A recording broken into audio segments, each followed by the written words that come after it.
Ang sakit. At mas pag-uusapan. Na-rape po ako ng isang pare. Mga sikretong dito mo lang mapapakinggan. Top Secrets. Top Secrets. Top Secrets. Top Secrets.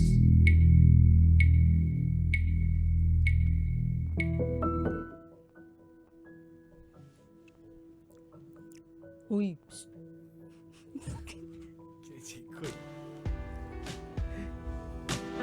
Diyan ko. Sino yung mga yun? Good evening Luzon, Visayas, Mindanao, Metro at Mega Manila. Kasama nyo po ang 90.7 Love Radio at kasama nyo rin po ang titindig sa mga pinaglalaban ninyo.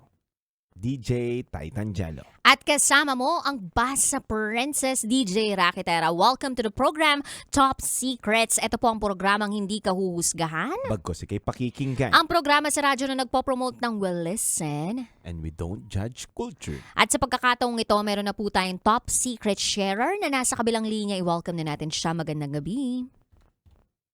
Hello po. Good evening po. Ano pong pwede naming itawag sa inyo? Santi na lang po. Santi. Ilang taon ka na? 33. 33. Sang lupalop ka naman galing, Santi? Ano po? Abroad. Yun na lang. Abroad. Alright. Very generic and we respect that. Okay, Santi. Hindi na kami magpapaligoy-ligoy pa dito. Santi, 33 from abroad.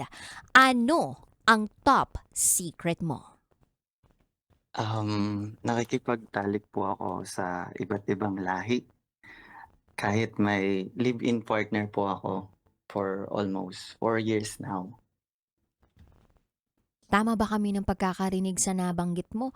Nakikipagtalik ka sa iba't ibang lahi kahit may ka-live-in ka for years 4 now. years. 4 Yes. years now. Apo. Oh. Kwentuhan mo naman kami, bakit na nagdesisyon ka na kahit may live-in partner ka, ay meron kang iba't ibang sexual partners. Pumayag ba itong si live-in partner? Alam ba niya ito o tinatago mo ito? Sige, kwentuhan mo kami. And saglit na kinakabahan ako. First time. Kasi po, hindi ko kasi alam. Kaya po ako napatawag kasi I've been fan of yours, DJ Rocky, tsaka DJ Titan Jello po. For almost ilang years na. Since, I think, pandemic pa. Mhm. So, nag-start eto na nakikipagtalik ako sa iba't ibang lahi since pandemic. Kasi hindi ako nag-stay sa Pinas eh. I've been working abroad all the time. So, um, um, actually, nung first, kasi, yung unang time na hindi ko pa nakikilala si partner is nasa Middle East ako. So, I've been having this for almost 2 years na ako sa iba't ibang lahi sa Middle East. Then, 2021, bumalik ako ng Pilipinas. Then, na-meet ko to si boyfriend, yung live-in partner ko. Tapos, paano ko ma-explain?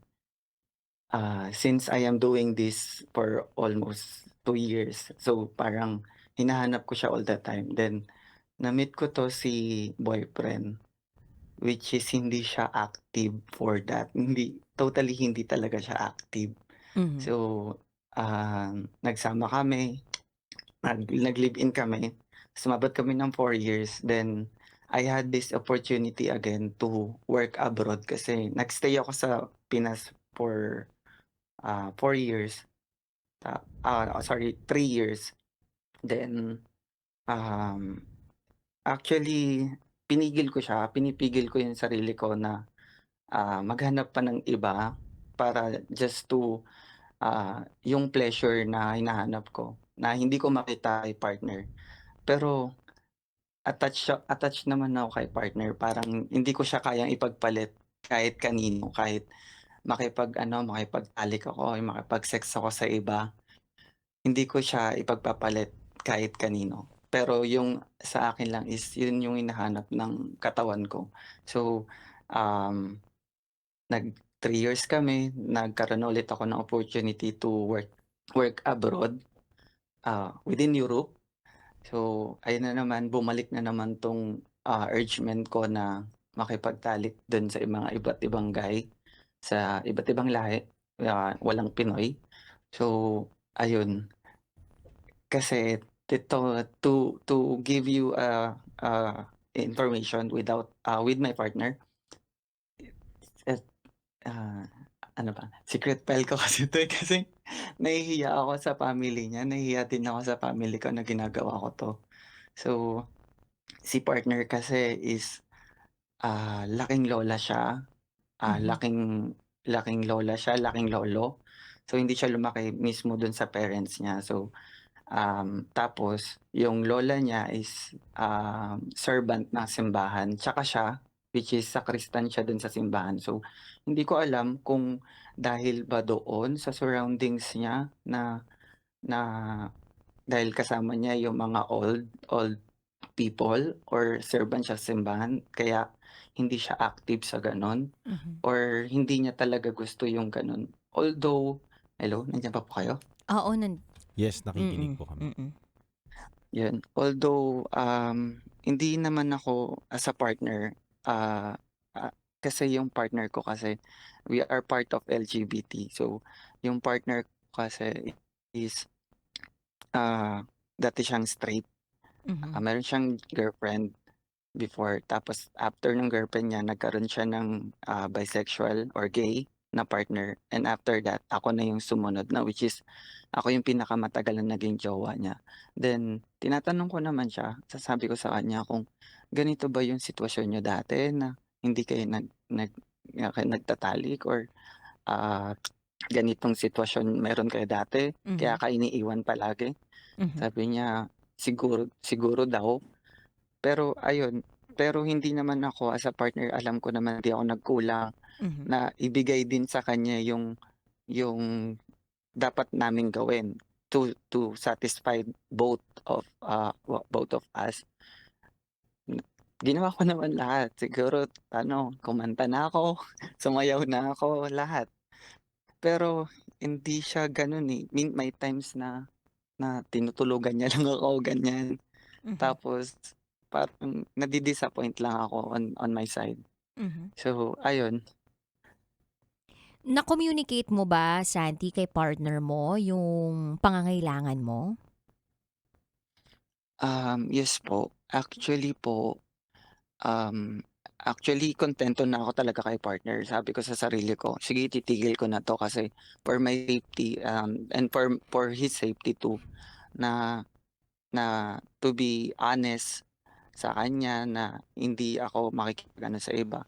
Pero dumating kasi nagkaroon kasi kami ng problem, yung pang 3 years namin, dumating yung time na may na-discover ako sa partner ko na nakikipag-chat, nakikipag-usap siya sa ibang gay na which is sabi niya is trainee niya daw doon sa trabaho niya dati. Mhm. Tapos all of the sudden, pagtingin ko dun sa conversation nila, which is yung gay is nilalandi siya, nasabihan siya ng ano, I mean hindi siya totally landi na ano na, "Sige magkita tayo, magka tayo," ganyan.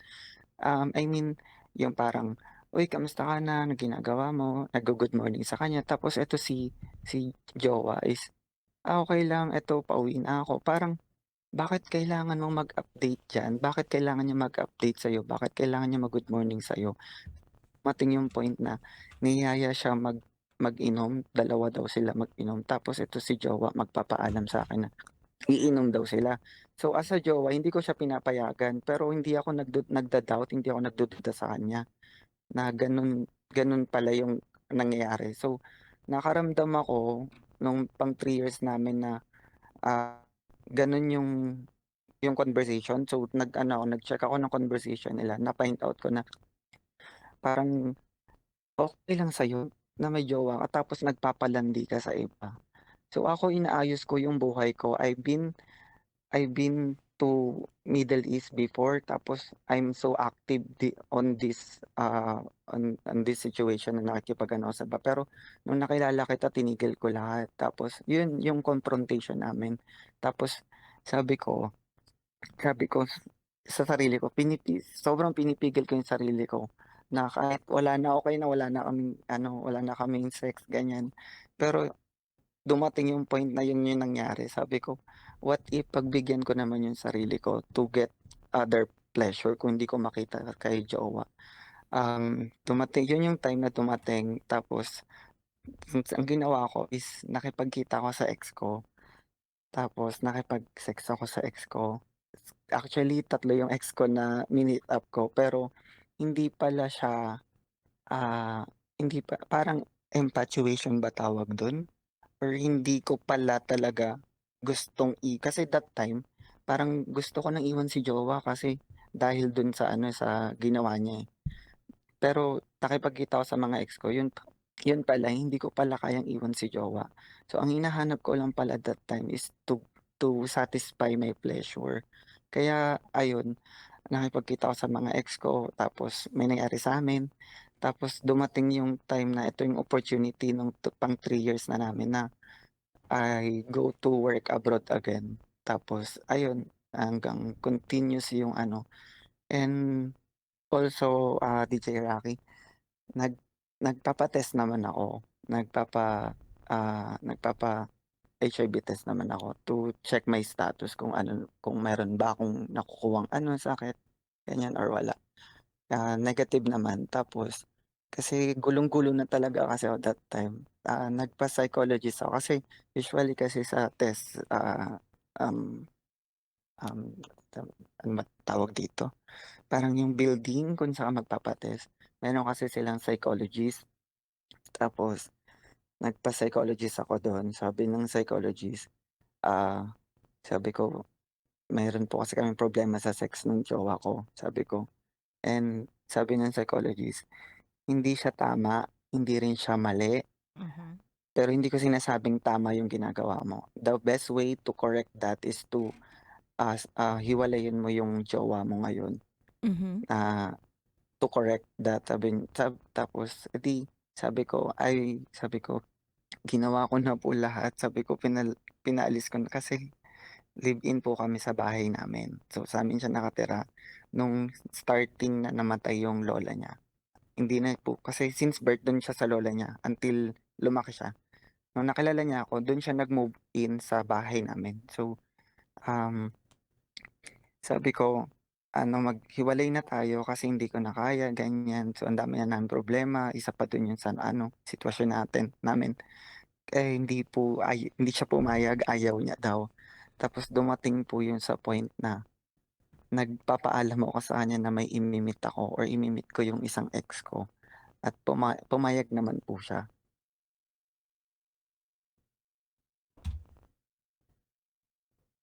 Pumayag siya and then normal lang yun sa relasyon ninyo, ganun na ba yung pinupunto mo? Ayun lang po yung alam niya na nakipag-meet ako dun sa ex ko. Yun lang po Hmm. yung pinaalam ko sa kanya. Tapos Pinaalam o pinaalam? pinaalam po Mhm. bago po ako makipag-meet. Okey. Tapos meron pa pong time na since nandito na po ako sa abroad, um, may mga nakilala po akong mga ibang lahi. Tapos Mhm. nagkaroon po kami ng, hindi naman parang misunderstanding po Mhm. na to the point na, um, nagkikita kami all the time. Tapos pinuntahan ko pa yung isang, ibang lahi dun sa bansa niya mismo. Tapos dun ako nag-vacation, which is pinaalam ko rin kay jowa.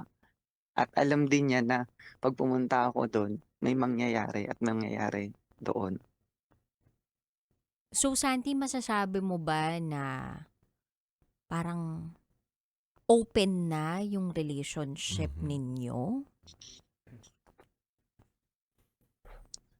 Um, hindi po actually po sinabi ko sa kanya kung puwede kami mag-open in a relationship, hindi po siya pumayag.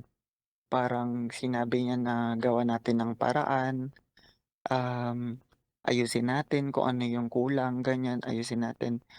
Inayos naman po namin, parang, sige i-schedule natin yung ganito, kung kailan tayo maggaganito. Tapos wala pong nangyari, talagang ang nangyari kasi nun, nag-ano kami, nag-rent pa kami ng hotel, eh.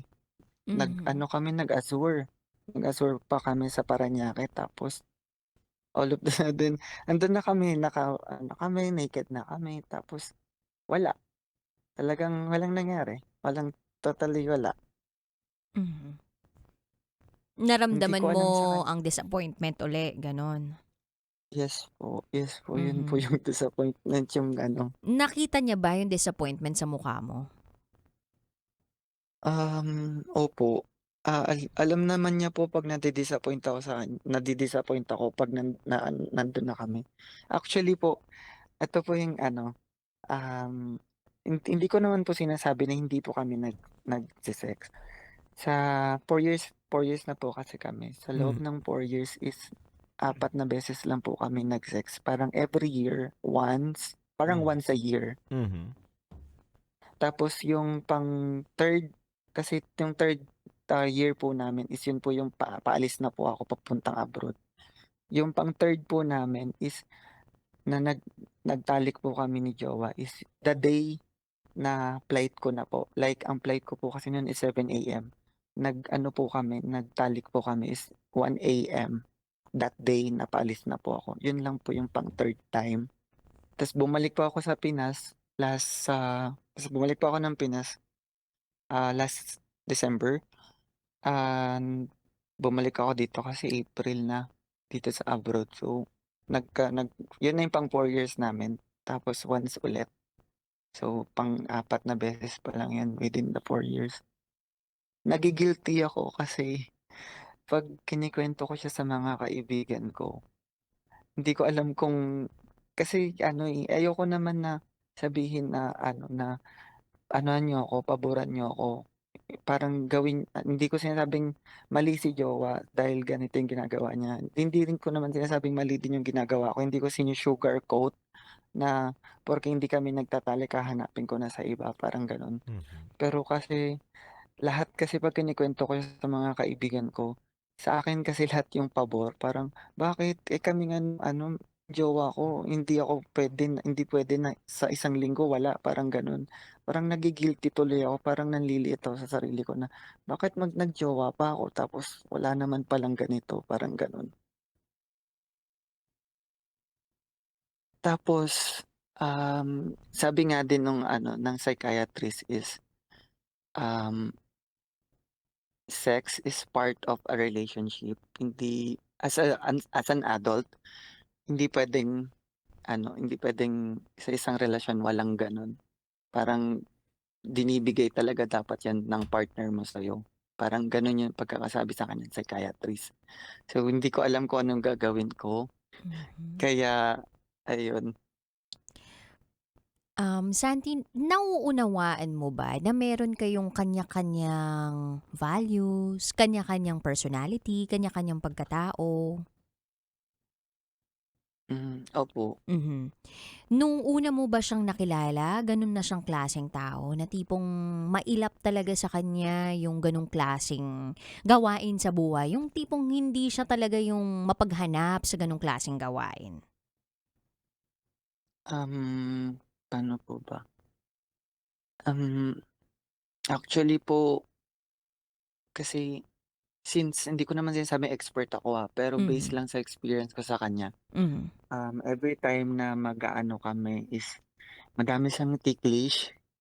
Yung parang ano, tawag dun, hindi talaga siya bihasa mhm, sa mhm, gano'n. Hindi siya marunong gumalaw. mhm, Parang ako lang yung gagalaw, hindi siya marunong rumomansa, ganyan. mm, mm, Sorry for my word, pero hindi siya marunong. Kahit anuhin mo mhm, naman ako, lamutakin mo naman ako, parang gano'n. mm, mm, Or, kung ako yung gagawa sa kanya, like, I'm starting from the lips going to the neck. going to chess dun dito Okay, sa sige. ano sa Medyo 'wag na tayo dun sa mga detalye 'no, pero oh, kumustahin ko na lang yung feeling, like, um, ikaw hindi ka nakakaramdam dun sa mabibilang sa daliri o sa kamay yung naganap sa inyong dalawa, na-satisfy ka ba nung partner mo? Yes or no? no po. No. Tapos sa side niya, pakiramdam mo ba nabigyan mo siya ng satisfaction? Um, feeling ko po okey na po siya, opo, okey na po siya sa gano'n, parang satisfied na siya sa gano'n. Mhm, Kasi mhm. sa'kin kasi hindi ko ino-on meron din naman hindi ko naman sinasabing 4 na beses lang kaming, nagkaroon ng interaction. Mhm, Pero aside from dun meron naman po kaming oral, interaction. Pero mhm. hindi ko kasi siya kina-count as pagtatalik. Parang ano lang kasi yun, to release your pleasure parang gano'n, Same pero lang hindi ko din siya yun. maka-count. Pero count ano lang din yun, bilang lang din po siya sa hindi ko Okay. alam siguro Mhm, mga 20 times lang na Mhm, mhm. nag-oral ano kami. mhm. Okey. Tapos tapos ito pa po, hindi po siya, paano ba? Hindi po siya gaganahan kapag wala po siyang pinapanood.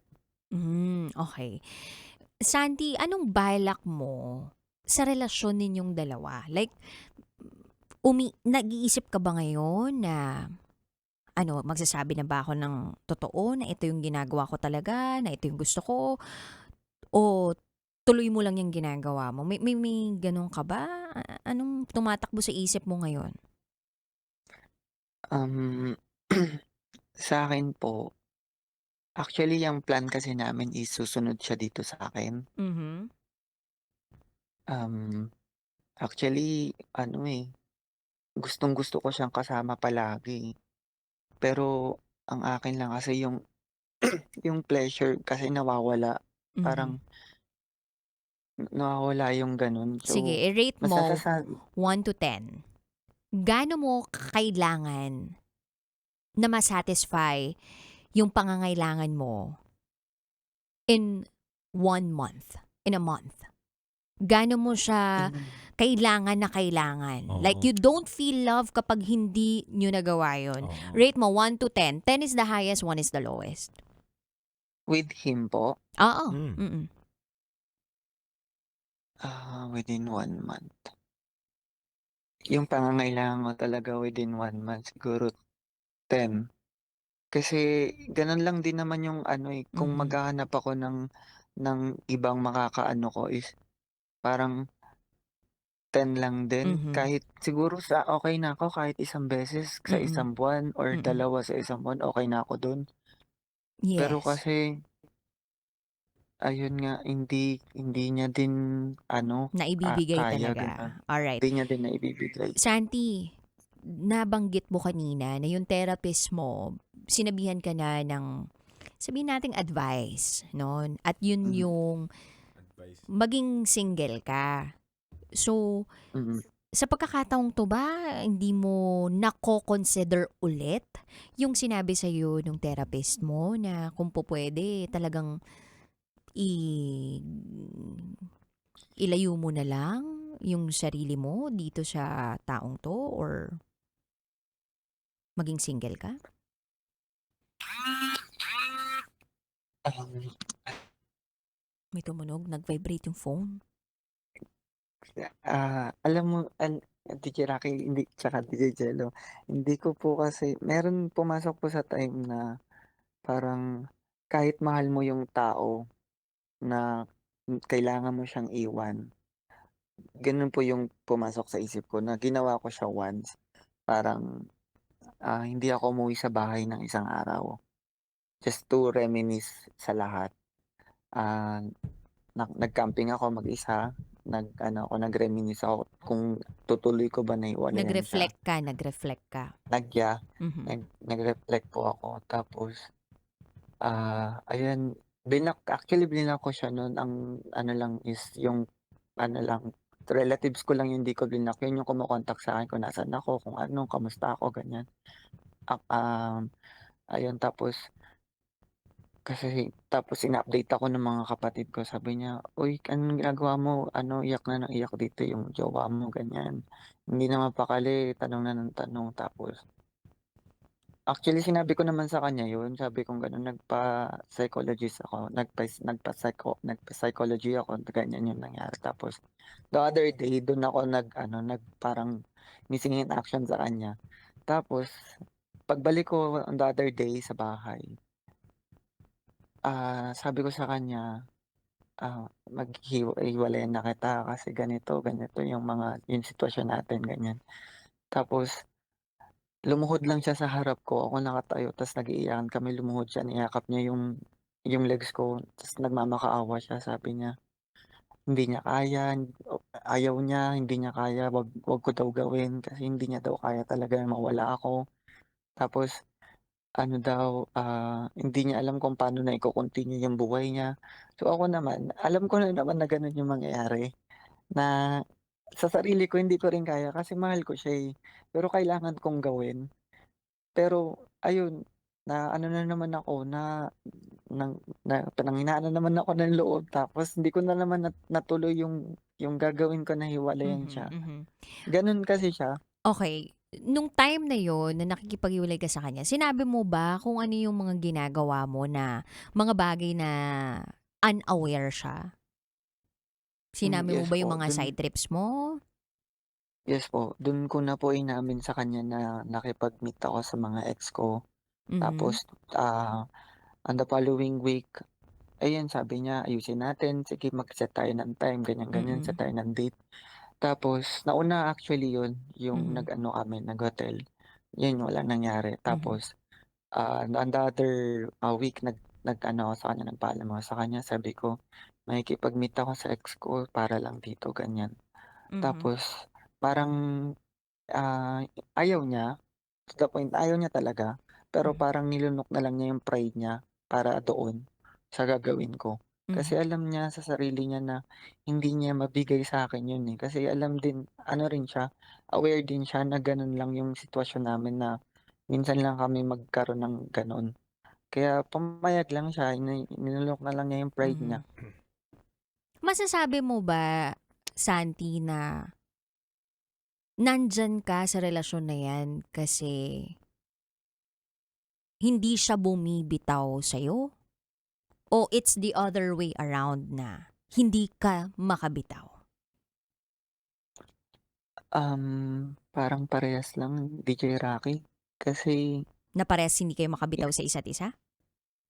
opo, Mhm, parang ayoko rin kasi siyang iwan, eh, parang Dahil, hindi ko rin dahil ano, parang mahal ko siya, mahal ko to the point na andito kasi actually sige sabihin ko nasaan ako, nasa Europe kasi ako. mhm, So, ang plan kasi namin papasunurin ko siya dito tapos dito kami magpapakasal. So, yung decision ko na gano'n na siya lang talaga yung pipiliin ko na pakasalan kasi mhm, siya yung gusto ko. mhm. Pero kasi ang problem kasi is yun nga, yung Habits sinasabi ko, mo, yung gusto yung mong habits ko. mangyari, yung needs Yeah, mo na hindi niya napupunan. I mean, yung kaisa-isang bagay na yun na hindi niya napupunan. Siguro, yes po. kung mag-agree naman din kasi itong partner niya doon sa ginagawa ng caller natin na si Santi, well, I don't see any problem kung may consent, 'di ba? Pero kung lahat ng 'to ginagawa mo nang wala siyang knowledge at wala namang pagpayag dun sa mga ginagawa mo, I don't think it's a healthy kind of relationship, Santi. And ikaw mhm, din mismo ang laging mapapatanong sa isip o mapapatanong sa sarili kung bakit nandyan ka pa din hanggang ngayon. Tutal, kung hindi naman na ibibigay nitong partner mo yung hinihingi mo. tama. Kasi alam mo ba, Santi, na madalas yung partner dapat na mapunta sa atin, ka-values natin. Kasi kung hindi kayang respetuhin yung pagkakaiba o yung values na meron ka or yung gusto mong mangyari, hindi nasunod or whatever, darating yung time na Kasundo. kakawala ka. darating yung time na hindi niya maiintindihan yung mga bagay na ginagawa mo. So, maaga pa na mapag-usapan niyo talagang maigi. Paano po yun, DJ Rocky? Sorry. Ayun, may advice din kasi gusto ko from you guys. Paano po yun, DJ Rocky, if ever na nilulunok na lang niya palagi yung pride niya Mhm. or ah, kahit hindi man siya mag-agree doon sa na gusto kong gawin, Mhm. parang mag-a-agree na lang siya para ano lang, Masaya ka ba 100%? kapag ano po, Masaya ka nakikipag-ano po ba kasi ako. na nagsi-stay kayo parehas sa ganyang klaseng relasyon? Na ikaw malaya ka na gumamit ng iba't ibang klaseng lalaki tapos sa kanya ka uuwi? Masaya ka ba sa ganong gawain? Yun ang tanong ko. Yes or no? Um, Hindi po, nagi-guilty nga po ako eh. Mhm. Kasi Kasi yun gusto nga mo po pa hindi ko din rin po gawin. sinasabi sa kanya. Yes. Bukod sa hindi mo kasi sinasabi sa kanya, wala siya talagang background tungkol dun sa mga pinagagawa mo, walang consent and everything. Gusto mo na yung partner mo, sa kanya mo gagawin yung bagay na yan. Right? Opo. So ngayon, ang gusto mo sana, siya yung makapagbigay nun sa'yo. Eh paano kung hindi niya talaga maibigay? So it's gonna be a cycle na hahanap-hanapin mo lang talaga yung bagay na yun sa iba't ibang klaseng lalaki. And okay lang ba sa'yo na you will feel empty? You will feel empty pag umuwi ka, every time na umuwi ka ng bahay. And pipilitin mo lang yung sarili mo na maging kontento na kasama yung partner mo. Well, in fact, it's not really contentment. Mhm. It's just convenience na magkasama din talaga kayo. Maybe convenience lang po. May convenience na lang po siguro yung nagho-hold sa'min. Mhm. Tsaka, ang problem din po kasi dun is parang hindi ko na po siya nakikita as my partner into bed. Kasi, Ang laking bagay um, niyan. Nagigets ka namin, Santi. Kasi, kasi yun nga po yung sinasabi ko kanina na, hindi underperformer siya siya. yeah, yeah. Mhm. Tapos yung sa kanya kasi is ano lang, jute, Jutay. Mhm. jute.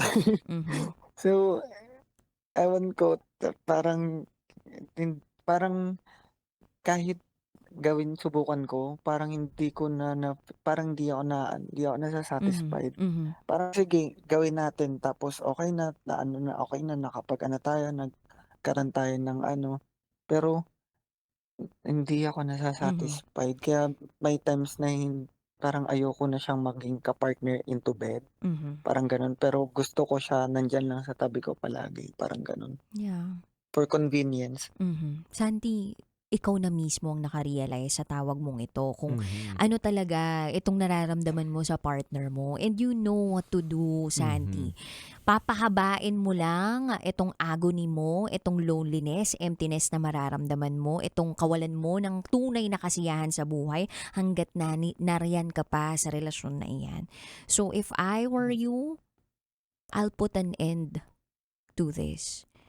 Agree. Dahil dun ka tuluyang magiging masaya pag nahanap mo talaga yung partner mo na same kayo halos ng values in the way na nagpapahalaga kayo of this kind of act. Kasi aminin naman natin talaga, sex is really a valuable thing dun sa Mhm. magkarelasyon. Mhm. Pero kung hindi talaga na ibibigay nung isa, tapos ikaw give na give ka, hindi talaga kayo magiging okay. Hindi talaga, kahit anong pilit mo, kahit anong pag-navigate mo dyan, kakawala at kakawala yung isa.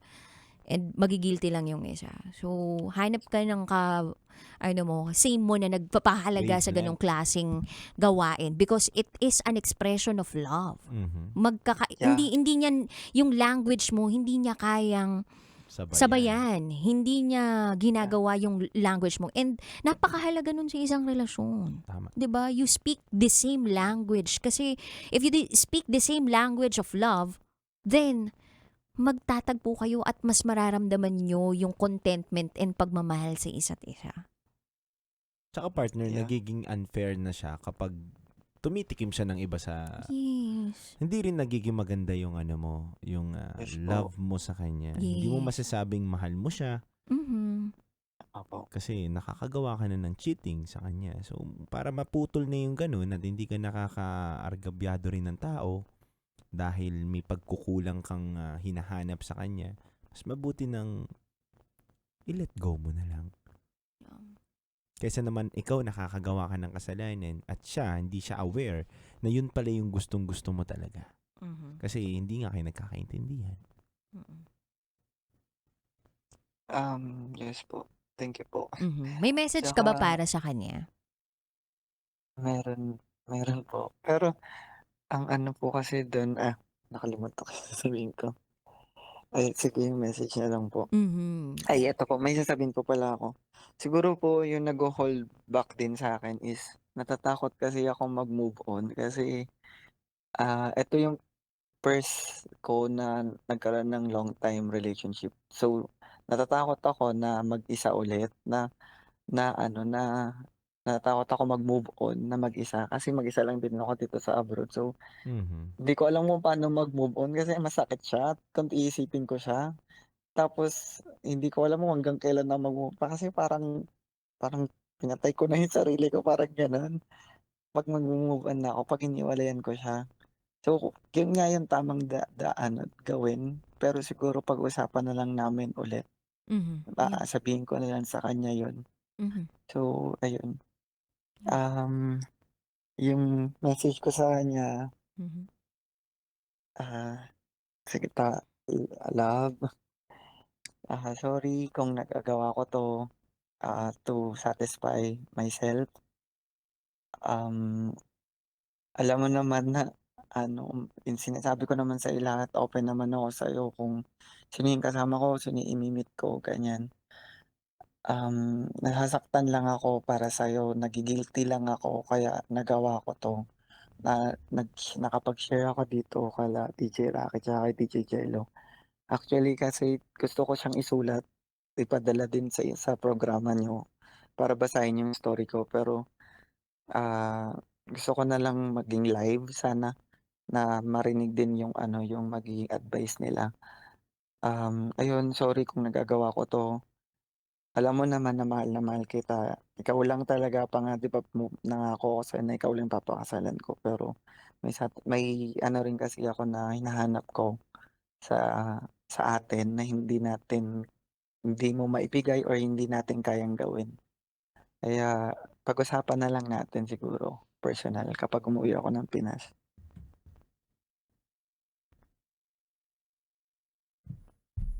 May gusto ka Yun pang lang po. sabihin? Um, Tatanong ko lang po kung ititigil ko ba siya ngayon or itutuloy ko pa rin. Kasi actually po ginagawa ko lang siya parang twice a month kapag kailangan ko lang or once a month. Ititigil mo na ba yung relationship mo sa kanya? Gusto mo marinig? I mean, ititigil ko po yung ginagawa ko dito na nakikipag-ano po ako sa ano, sa iba. Dapat. Dapat. Kung gusto mo pang ipagpatuloy yung relasyon ninyo, dapat itigil mo na yung ginagawa mo dyan. Pero kung gusto mong ipagpatuloy yan, dahil nga yan yung kakulangan na hindi niya kayang ibigay sa'yo at hindi kayo nagkakaintindihan, hiwalayan mo na siya para wala kang natatapakan na tao. Huwag ka rin maging selfish, Santi. Sa part na ikaw lang yung nagiging masaya, ikaw lang ang dapat makakuha ng mga pabor. 'Di ba? Dapat Opo. bigay mo din sa kanya yung nararapat. Ibigay mo din sa kanya yung kapayapaan na dapat kung gusto mo pala magloko o gusto mo timikim ng iba, iwanan mo na siya. Opo. 'Di ba? Yun Yes. lang naman yun. Wag naman tayo maging unfair din. Kung gusto mo na ganun pala yung maging buhay mo, maging sex life mo, edi hanapin mo sa iba. Pero kung hanapin mo sa iba yon, hayaan mo muna siya. I-let go mo na siya. Katulad nga nung sinabi ni Rocky, na i-let go mo na. Hindi kasi kayo nagkakaintindihan eh. Mhm. Yun lang yun. Apo. Wag tayong, Thank you po, DJ. yes, wag tayong magbulag-bulagan sa mga gawain natin at wag natin hahayaan na masanay tayo na nakakatapak rin tayo ng tao para lang maging masaya tayo. 'Di ba? Wag ka matakot mag-move on, Santi. Alam mo, parte yan ng growth eh. Mm. Parte yan ng pagkatuto mo sa mga bagay na kailangan mong kaharapin at tanggapin na may makikilala tayo sa buhay natin pero hindi siya yung tamang tao para sa atin. Kundi para turuan tayo na mas tumibay at tumatag. At ang tanging matuturo niya sa'yo ngayon, yung pagtanggap mo na kailangan mo siyang bitawan at kailangan mong tanggapin sa sarili mo na mag-move on ka. At least sa pag-move on mo na yon, may magandang dulot sa iyo na natuto ka mismo na tanggapin na may tao talaga sa buhay natin na kailangan natin bitawan kaysa masaktan natin yung tao na yun. Yun lang yun. Huwag mo na patagalin. Mas nakakatakot na makagawa ka ng mali sa ibang tao kaysa mag-isa ka na wala kang ginagawan ng mali o tinatapakan na tao. Mas may karma yon, Santi. Yes po. Yeah. Totoo. Tsaka, Santi, alam mo yan. Alam mo naman kung ano yung mas mabuti at mainam ng gawin sa pagkakataong ito. And sana nakatulong kami no, sa pag-navigate mo ng feelings mo ngayong gabing ito. Mahirap yung sitwasyon mo but we know na matalino kang tao at kayang-kaya mong gawin kung ano yung mas makapagbibigay sa inyo ng kapayapaan sa relasyon ninyo. Alright? Yes po. Thank you, DJ Rocky. Thank you, Titangelo. Ayun. Mabuhay ka, Santi. And God bless. Stay safe always, ha? Thank you po. Bye-bye po. Thank you. Bye. Thank you. Yan po si Santi, 33 years old from abroad. Nasa Europa sa pagkakataong ito. Yan po ang ating top secret sharer ngayong gabing ito. Sa mga gusto pong tumawag mga kabisyo, maaari po kayong tumawag sa aming Viber line na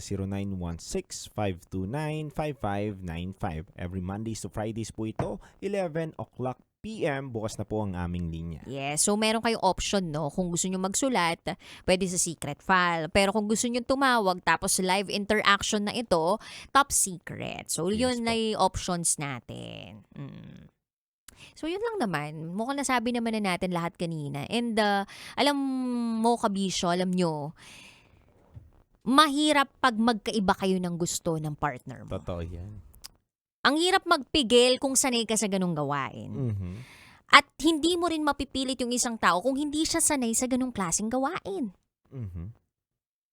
And napakahalaga na nagkakaunawaan kayo sa ganung klaseng aspeto ng buhay ninyo. Pero yun nga dude, feeling ko deal breaker kasi yun for some people. Na kapag hindi siya maibigay talaga ng partner mo, then hanap ka na lang ng iba na nakatulad mo din na may Nagkakaunawaan kayo. oo, hindi yung ipipilit nyo pa yung isa't isa na Tama.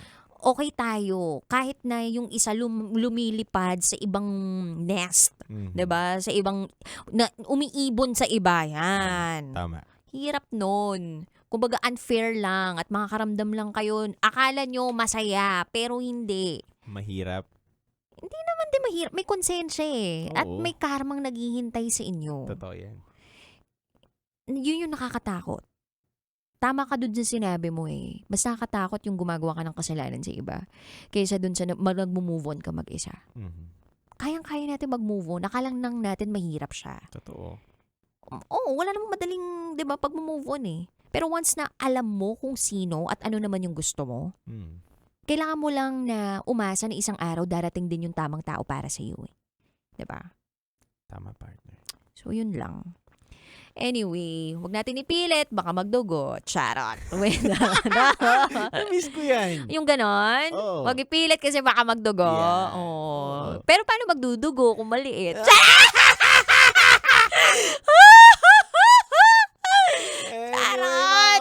Charot!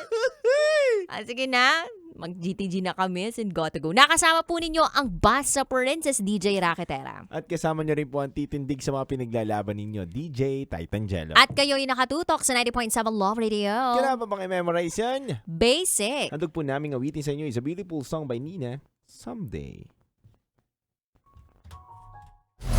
Metro's #1 Love Radio. Basic!